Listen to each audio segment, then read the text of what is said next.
Yes, I know that this format is extremely overdone, but I want to get into the fun. So, here are 99 details you might have missed from the recent GTA 6 screenshots. My name is Saukko, and I help with the creation of the GTA 6 community mapping project. And I have a pretty keen eye. Many of these details have been found by other people in the community and by GTA Wiki, so I haven't noticed all of these on my own. Let's begin with this statue which is visible in Lucia's hand in a few screenshots. There is a rose on a shield with vines around it, and the banner in the middle says Fortuna, and above it there is a swallow, which often symbolizes new beginnings. The building on the background, which is based on the Brickell Arch, has a Sahara logo, so this building in-game is probably the headquarters of Sahara in Vice City.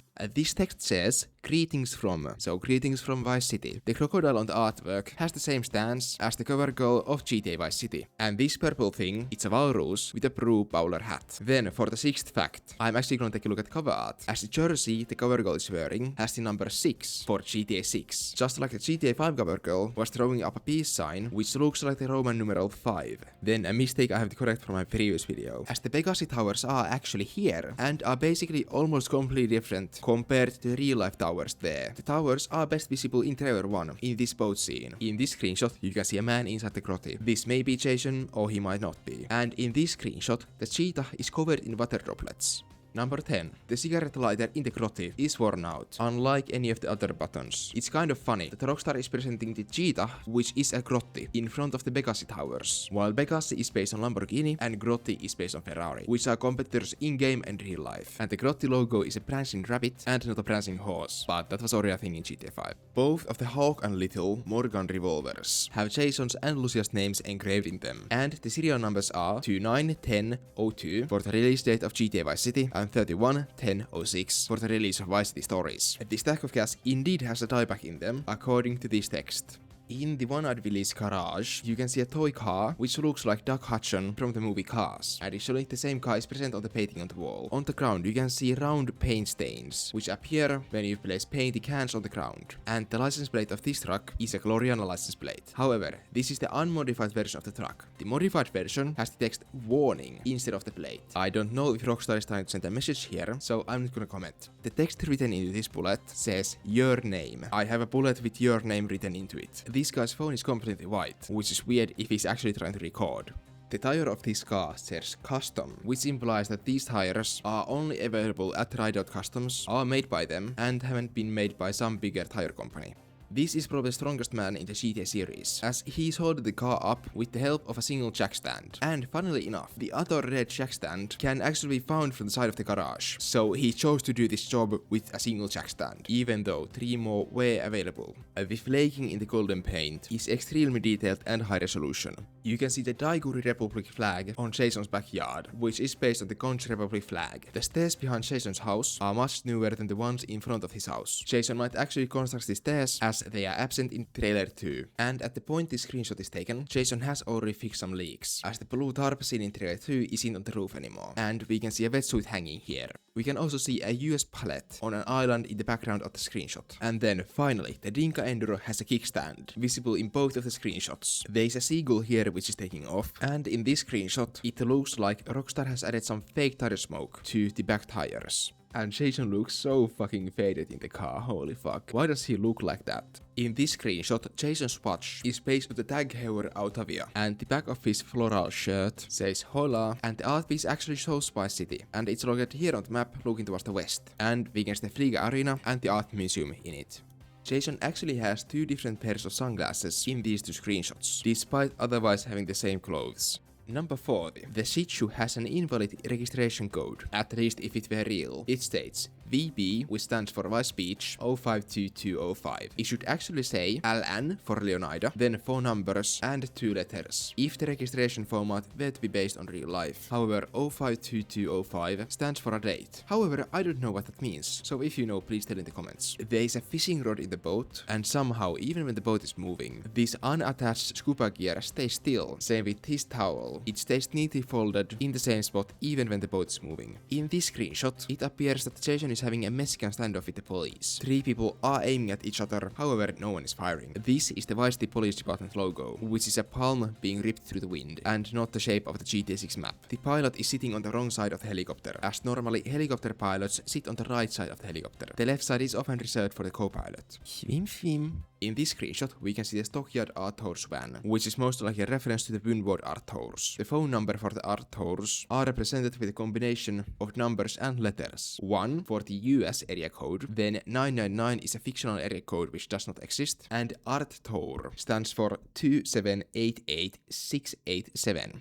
And for the detail number 50, we have the Leonard State Seal, which you can see here on the wall. There is also a blue snake, which might be a reference to the Vice City Mambas, which is an American football team in GTA 6. Here on the ground, you can see 2 identical pieces of paint splatter. Okay, I'm gonna farm some details here, because I want to reach 100 otherwise. This desk has stickers from several real-life artists. First, Sonny, who is a New York-based Argentinian artist. This sticker is also designed by him, and one of his art pieces was already shown in the Raul artwork last year. Then, D-Face, who specializes in street comics, is also featured at least twice on the desk. Then this buy more useless shit barcode art piece is designed by Enjoy Denial. So if you can recognize any other of these logos, please tell me in the comments. Then Say Sorry, Be Wise is a reference to Say Sorry, Be Nice, which is a catchphrase included in a lot of Rockstar Games merch. The 6-7 Wapid Dominator buggy has a Wyman's World livery, so Wyman probably built this car for Jason. The car's number is 6 for GTA 6, and it has working windscreen wipers. We don't know if you control these by yourself or if these are automatic when it's raining. There is a new Dominator logo, which is present at the front of the car and in the steering wheel. This did not appear in GTA 5, and is basically a reference to the Mustang horse. The car's fuel tank is not full, like they always are in GTA 5.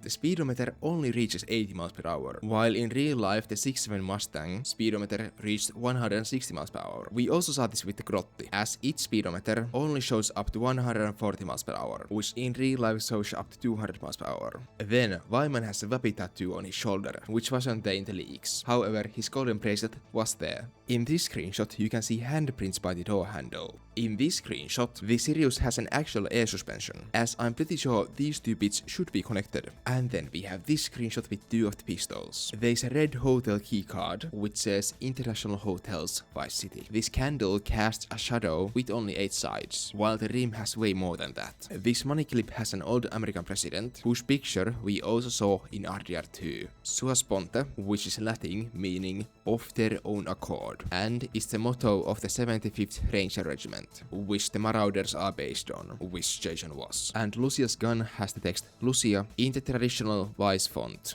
Then the tattoo parlor. You can see someone in the electric fang tattoo through the reflection in the door. It looks like they have a projector somewhere, which projects the store logo onto the ground. We can see Jason having a lot of different tattoos, however the Marauder tattoo remains, and it's more faded and lighter than the other ones, as it's a lot older. This tattoo is a reference of the real life statue called the Thinker. Here in the background, we can appropriately see items used for making tattoos, such like cling wrap, plastic gloves, and of course inks. And Lucia, if we compare to real life, has a phone that is basically ancient, but who even needs anything newer than that, as long as it works. And there's a new arcade machine, the Flux. Then the vintage pack screenshots. Lucia's appearance is a clear reference to Tina Montana from Scarface. Her dress is made of small sequins, just like a yellow dress from Trailer 2. Then Jason's appearance is a clear reference to Sonny Crockett from Miami Vice. In this screenshot, we can see the car tire actually lightly sinking into the sand. Jason's sunglasses are refracting light too. I'm not sure if the refractions are correct, but the rims of the glasses clearly affect what's seen behind them. We can see noticeable wear under the fire selector of the Mac-10. Then the location of the duffel bag changes based on screenshots for dramatic effect, as here it's much higher than in this screenshot. We can see that Jason follows proper gun etiquette way more than Lucia. With the Beretta, Jason is holding his finger outside the finger guard when not intending to fire, and with the smaller pistol, Jason is pressing his finger against the trigger guard, while Lucia is resting her finger on the trigger itself. The $100 bill still says United States of Paranoia, even though the country itself is called United States of America. And on the background of this screenshot, we can see the DVD logo. This means that the DVD player is on, but there is no DVD playing. Then, this video clip. The position Jason and Lucia are in is a reference to the Trailer 1 art, as in it they were in the basically same position positions, and if we stabilize on their heads, we can see that both of their hair are moving, while Jason's hair is moving much more. We can still see the bent crease on Jason's white suit pants. The beach isn't smooth here. You can see a small cliff in the place where the waves reach. This implies that the beach is eroding. Okay, fuck. A few more. Oh, I need to go back and look at some of the screenshots again. Even though the steering wheel is pointing straight forward, we can see that the wheels are turned to the left. This car needs to get an alignment. The name of Stock 35 comes from the combination of Stockyard and the Miami area code 305. The area code in the phone number of the Sarah's unisex salon is 786. This is also a newer Miami area code. The phone number we see on the cash register in trailer 2 is only a one number higher than the phone number for Wyman's World. The Vice Narcos is sponsored by Sahara. This is kind of a given, as their arena is the Sahara Arena. These street tiles and several other uneven surfaces are likely made by using parallax. You might be familiar with the concept of parallax interiors. So basically a 2D image which in-game looks like 3D based on the direction you are looking at it from. This is just it, but in a smaller scale. And let's finish off with the well-known one. The scope revolver which Jason gets was first featured in GTA Vice City stories, and it was known as the Equalizer. And that's 99 things in a bit over 10 minutes. Holy hell, I'm efficient. Thank you for watching. Please subscribe as I have a few very cool videos coming up, and like the video so that more people see it, and comment if I missed something cool, and tell me how many of these you didn't know. Thank you.